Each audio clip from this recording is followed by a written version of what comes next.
O le whanua mo na tapua whanua. O ele mo na ila mutu. Tangata malon whasino manga. Au te lei la sia le mauta pai valu le tui manua. Mua no whatu lou. Tu lou lava. I acknowledge the land and its traditional owners. It is an honor to be standing here in front of you. I seek the pardon of our elders, custodians, leaders in our midst, civil servants, academics, friends, and family. I apologize in advance to Kasi. Yeah, you told me don't present a paper. I haven't taught long enough to go off the cuff. I don't have that amount of experience. I'm also not creative enough to follow up the act that just finished. I don't have a singing talent. I also don't have videos. But I have a range of stories, and I hope those stories with accompanying images is enough for us to follow. My topic, Be Still and Know, Contextual Lessons on Delayed Gratification from Pasifika. Our nation's leaders today, they find themselves in a predicament. On the one end is the need to engage in development, so it would improve the living conditions of its citizens. On the other is the ability to do so effectively without taking on more further financial and environmental risks that often come with foreign investments. My presentation tries to come into that conversation. Before I do so, however, where's the next button? I need to do some vital housekeeping. I am neither an economist, nor am I an expert in development policy. I also make no claim to being as knowledgeable on Indigenous thought as my fellow speakers. My location and entry point I hope to be using is as a contextual theologian, one that is somewhat in the intergenerational spaces. So from the presenters this morning, you'll find me in between those generations. I also confess that while I consider myself grounded in the traditions imparted by my parents and grandparents, including the knowledge that I've gained in my return to Pasifika, I'm also a product of my overseas upbringing, namely in New Zealand and Australia. So what I hope to share is a confluence of contextual insights on what I know of my Samoan culture, including excerpts and experiences from diaspora. I've divided the paper into 4 sections. The first part looks at slowness, where I give stories, insider and outsider understandings of island time. The second section explores how stillness and maturity are understood in Pasifika and the biblical context. The third looks at sustainability and competition. And the final section looks at a shared responsibility. Island time, a return to slowness. It was in primary school in Otara, South Auckland, where I first heard the story of how Maui and his brothers made ropes out of flax and lassoed the sun to make the days longer. The legend, long before Maui was popularized by Disney's Moana, maintained the idea that time is fluid, malleable, and can be yielded to serve and maintain relationships, as Maui did with the rushing sun, or tamanui te rā. While nonsensical in the context of our mortality, there are parallels. There's a common understanding that nobody really has time. One has to make it. That might bear some resonance with Albert Einstein's theory that time itself is not universal, but rather relative to a person's frame of reference. Benjamin Franklin's catchphrase, "Time is money," espoused by millionaires and billionaires all over the media, suggests that the more appropriate frame of reference in today's world is money. Apparently, it's a language that all nations understand. Jörg Rieger prefers to call it the economic unconscious, an underlying force so powerful that it dictates how we spend our waking hours. In contexts governed by this economic unconscious, keeping time is not only expected of everyone, it's a necessary survival skill. In shift work, individuals are expected to adhere to start, break, and finishing times if you want to get paid correctly, retain your job, and maintain a steady income.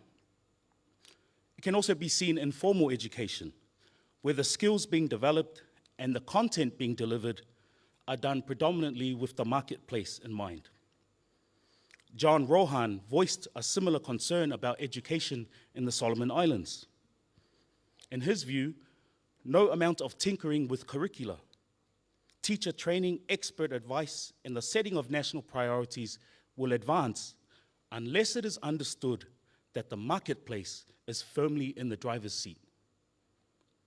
It put into perspective why some of my own teachers, as strict deadlines were reluctantly extended for us, reminded us that the real market-driven world will not be as merciful.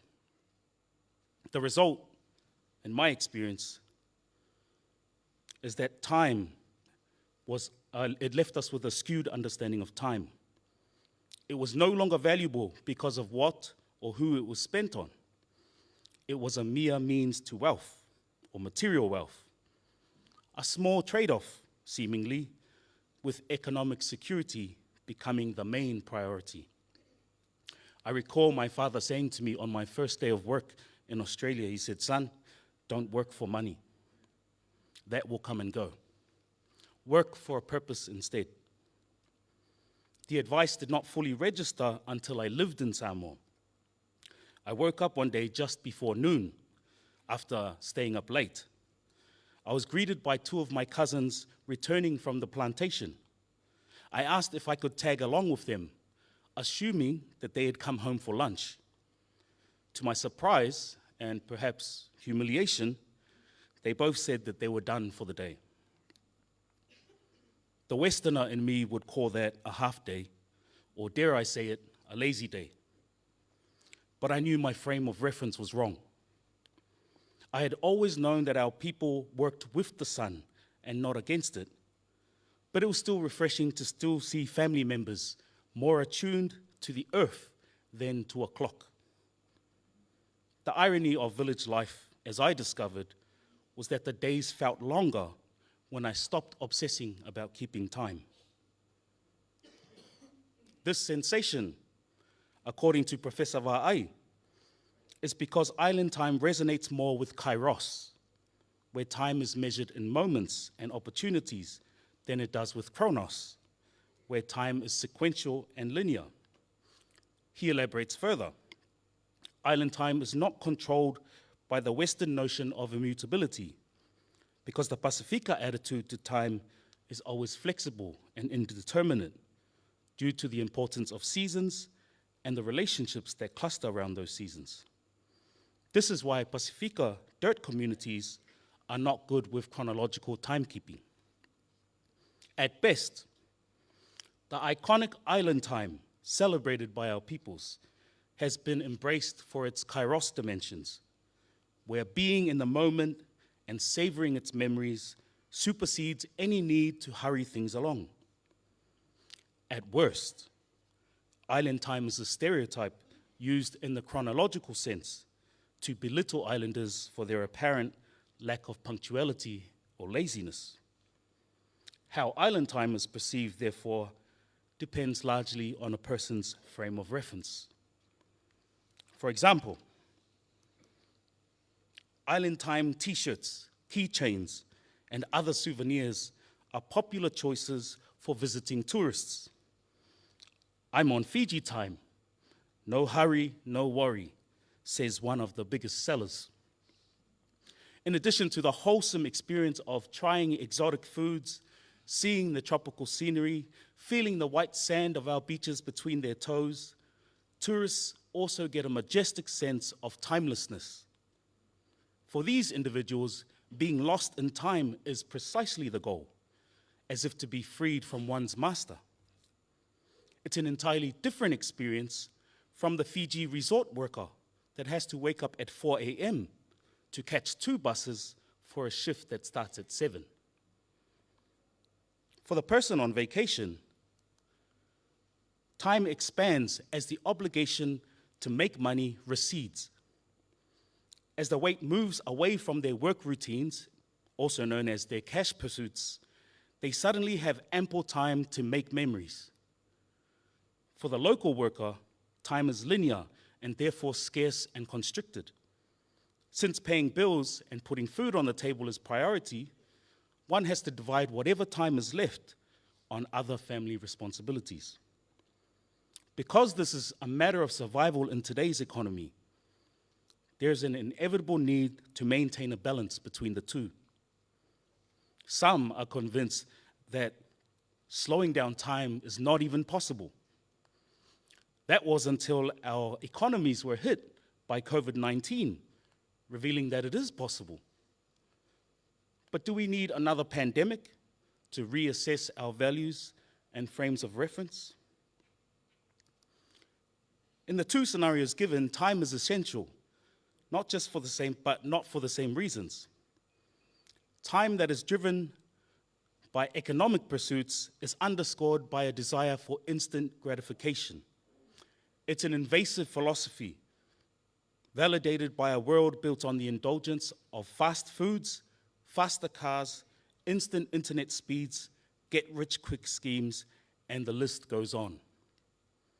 The virtue of patience then becomes lost in a bottomless desire for immediate reward. This will progress to the point where we start to spend money we don't have, and then we have to sacrifice more time to sustain such a lifestyle. Like a hamster in a wheel, the economic unconscious creates a time loop, often heard in the laments of a person on their deathbed. Not sure if I got that right, but I doubt a person on their deathbed says, "I wish I could work more." Time that is driven by a relational conscious,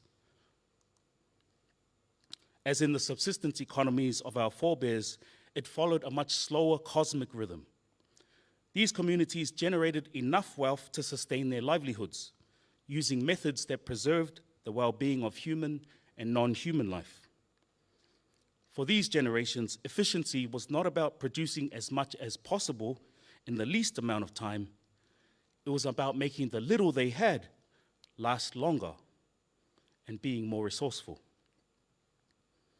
It was no surprise, therefore, when Vanuatu, whose recent governments have focused on maintaining a more traditional well-being economy, placed second on the Happy Planet Index in 2021. That was after they ranked first in 2006 out of 178 countries. Now, this happy index system moved away from the usual measures of economic wealth through GDP, or gross domestic products, and they've moved to assessing the impacts that development has had on planetary resources. If it were measured through GDP, most of our countries would still be classed as developing. We'd probably struggle to find a placing. But even if GDP were an accurate measure of a country's progress, it could only tell us how fast the car is going, but not where it is headed. In Samoa, there are countless proverbs pointing to this slower, more cyclical rhythm of life. For your convenience, I've presented 4 in the table. O le fuata malona lou, for every season is a new breadfruit stick. Every day or season brings something new. So these proverbs are still in circulation. We still use them today. And they also give a unique understanding and perspective of time. Awale nau nau i le ia, ai manu manu leo penga, curb your desire for fish, but cherish the net. Do not sacrifice the long term for immediate gain. Longevity and not desire is the price. Seu le manu ai tangai le ngalu, swing for the pigeon, but beware of wind gusts. The view of time, always prepare for what is next. Do not lose sight of the bigger picture. And finally, o le aso ma le fiilinga, o le aso fo'i ma le matai ngā tila. There's a day for platted fish and a day for watching sails. Not all days are smooth sailing. There are days for eating and days for mere watching. This wisdom conveyed in these sayings, combined with the Christian teachings of the Sabbath and our relationship, covenantal relationship with creation, which I speak to on a different paper, bring me to the same conclusion as Professor Va'ai, that human time is meant to revolve around earth time, not the other way around. Maturity. I return to stillness. Much of what I've said so far has been related to human activity, or more specifically, the lack of human restraint. This lack of restraint, says Alan Davis, has not only led to the exploitation of our natural resources, but it is also linked to the eating violation most of us know as the first sin. One of my favorite examples of restraint that I tend to use in my classes relates to me and my wife, Luce, sharing a pie between us. After buying one, I would always invite her to eat the first half. She would interpret this gesture as chivalry, me being a gentleman. But the real reason is a lot pettier. I lack the power of restraint. As I expect, the pie I am handed back is an exact half portion, an exercise of willpower that I do not possess. Had I eaten first, there would be no pie left. In the Western industrial world, being still or the practice of restraint is seen negatively as it presumes inactivity.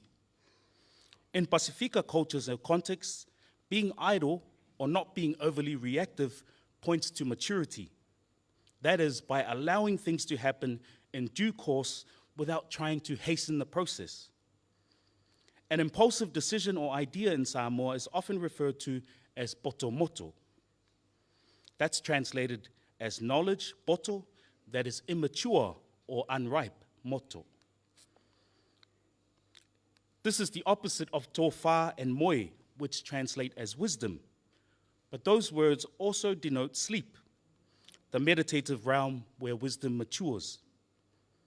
It's not a new school of thought in Pacifica, where reaching a community consensus takes a painstaking amount of time. This is not new to those whose diets consisted of fermented foods and slow foods that took longer to prepare, lasted longer, and cannot be consumed immediately.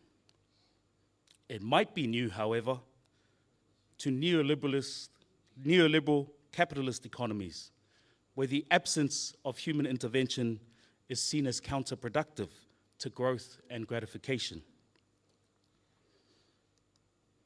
Such paradigms have not only fast-tracked what we eat with the fast foods, but also the timeline of when crops are to be harvested. We have now these GM crops, genetically modified crops. They've been able to meet the short-term needs of various populations, but it is still, nonetheless, an unsustainable workaround.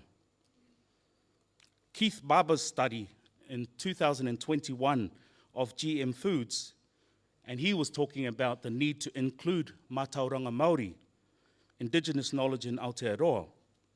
He sounds 3 alarms about GM foods. The first had to do with the relationship of dependency it created between farmers and seed suppliers. The second had to do with agricultural technologies being patented and treated as intellectual property.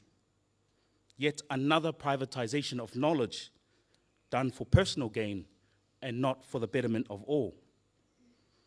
The third was in relation to biodiversity. Because natural pesticides are ineffective on GM crops, the reliance on more powerful artificial chemicals also bring risk for disease to farmers and other life forms. But even with all the signs pointing to the dangers of fast-tracking, there's no telling whether humans will agree to let nature take its course. Even in childbirth, expectant first-time mothers are advised to come into the hospital once they go into labor. However, if for whatever reason they are to arrive before labor, they can end up being induced. Once induced, they are put on a dilation fast track, made worse by doctors and nurses scurrying in and out of the room trying to get things moving. Now, I accept that healthcare is a business, which implies busyness, but it does not remove patience, emotional connectedness, and the mature mitigation of risk from the business of wellness. Now, this is not an attack on any particular health system, nor is it a problem limited to organizations of a specific sector. What I describe are symptoms of a failed market system and the values embedded in those systems. This system ignores the visible hands of peoples and communities and places its hope in the invisible hand of the market, popularized by Adam Smith. It operates on the assumption that this invisible hand would somehow equalize a free market, and the wealth amassed at the top would eventually trickle down. That great hope, however, has failed our healthcare workers, our retail workers, workers in the tourism industry, our farmers and teachers alike. It has served only a privileged few. One scholar explains the economic production of the lower classes has aggregated into a flood of wealth upward. The rich 1% at the top have pulled away so far from the rest of society that some believe the middle class is now disappearing. There is a salvation rhetoric publicized in these systems, recycling the logic and values of colonialism. This rhetoric has predestined some to an abundant life, while assigning others to what Bembe calls death worlds. In those worlds, industrial production and growth is baptized, and being still or stillness is associated with being poor and thus demonized, or is it demonetized? One scholar calls that new faith theocapitalism, but what he was actually referring to was today's global suicide machine. Now, it doesn't really matter whether we call that invisible hand or we call that machine God. It doesn't change the fact that it has become an object of worship. And that brings me to the title of my presentation. Be Still and Know is a personal invitation for us to step away from the hustle and bustle of life in an effort to restore our faith in relationships based on mutuality.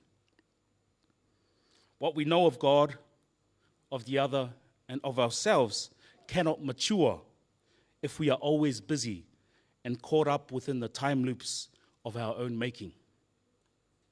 I admit, with all of these revered systems demanding our loyalty, that this is easier said than done.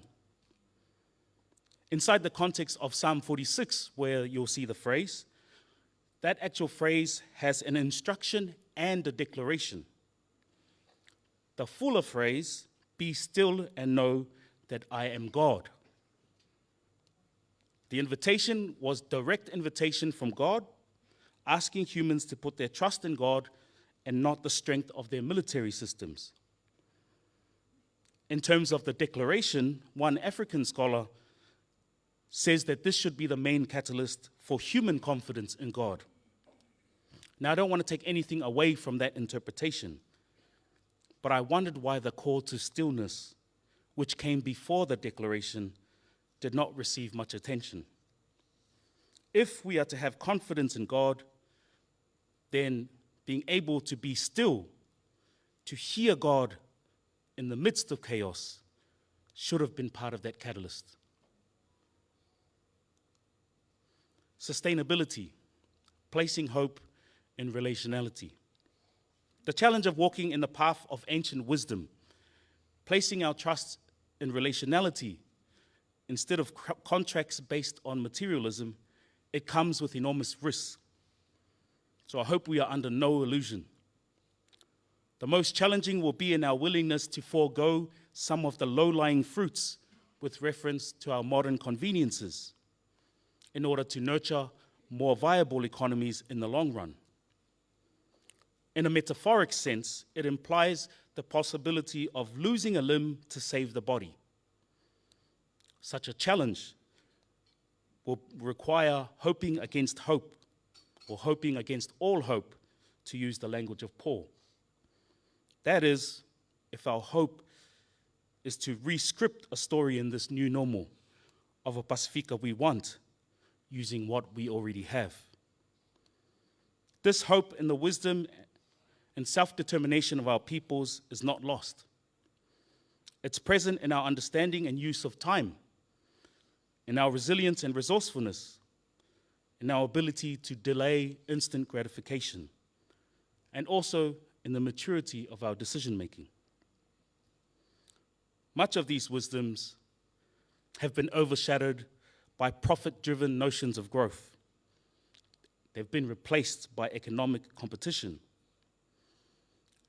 That competitiveness has roots in what one scholar describes as the unholy trinity of Western philosophy, comprising me, myself, and I. This view suggests that the primacy of the individual has been a universal motif from the days of Hellenistic philosophy all the way to postmodernity. The capitalist preoccupation, therefore, to outdo the competition can be traced back to the pride and interests of the individual. It's no coincidence that development policies and projects deemed unsustainable in Pasifika have been based on this human-centric and individualistic philosophy. In traditional Samoan societies, with parallels across our islands, the individual is not the center, but a tiny strand in a complex network of interrelated life. The moon was seen as a timekeeper of the year and its seasons, while the sun was the timekeeper of the day. When it came to monitoring the climate and predicting oncoming weather systems, our people relied on other life forms for clues. For instance, cockroaches coming indoors at dusk, denoting clear skies for the following day. Hermit land crabs digging big holes and stacking the mud to indicate the direction of incoming winds. The appearance of frigate birds, particularly the females, to indicate cyclones. Chickens running for cover during a depression. And finally, cloud variations and wind directions, each of which had their own unique names. These resilient wisdoms, as I said, are not new to our parents and grandparents, who knew what to plant and when, according to the moon cycle. These generations knew that a year beginning with an unusually large yield of breadfruit was not a sign for families to relax, but rather prepare for an imminent cyclone. In my view, it was this interdependence in reading the signs and their commitment to prioritize the common good of all that ensured the continuity of their economies and communities. Unfortunately, due to modern science, digital technologies, and the gradual decline of community life, this knowledge is slowly being lost on newer generations. Conclusion, a whole-of-life responsibility. The numerous calls of return that I have been promoting are essentially returns to slowness, stillness, and sustainability. They are essentially calls for hope, or calls of hope. Hope in the life-affirming relationships that we were born into and continue, and in the resilient knowledge and traditions that we inherited, including our Christian heritage. This hope also comes with responsibility. It's worth bringing up because it's possible and even understandable that some may not feel responsible for the predicament we are in. The destruction of the environment and its diverse life forms are indeed a hard pill to swallow for Pacifica countries, given the main contributors to carbon emissions and the giant corporations funding the extractive industries come from overseas, from the bigger continents. However, with the global market economy constantly seeking to make a profit from our resources, we owe it to each other and to our future generations to engage in deep talanoa and planning. Many of these projects come in under the guise of development. As Marie Alohalani Brown puts it, as we look to the past for knowledge and inspiration on how to face the future, we are aware that we are tomorrow's ancestors, and future generations will look to us for guidance. The end goal of talanoa is not so everyone thinks the same, but rather thinks and plans together. This requires platforms like today's, where people from all walks of life can negotiate and mature together as a community. Together, it is crucial that we take initiative in owning or at least transforming the development trajectories in our own respective countries. These discussions can help reconnect us with our primordial connections with the land and sea. The appeal to be still and know, therefore, is a reminder that we are a mere link in the chain of life, calling us to task for the countless victims on the receiving end of our life choices. According to indigenous Pacifica wisdom, the emancipation of our past and present identities and the liberation of ecology in all of its diversity are two sides of the same coin. Faafetai Aiavā, inaka.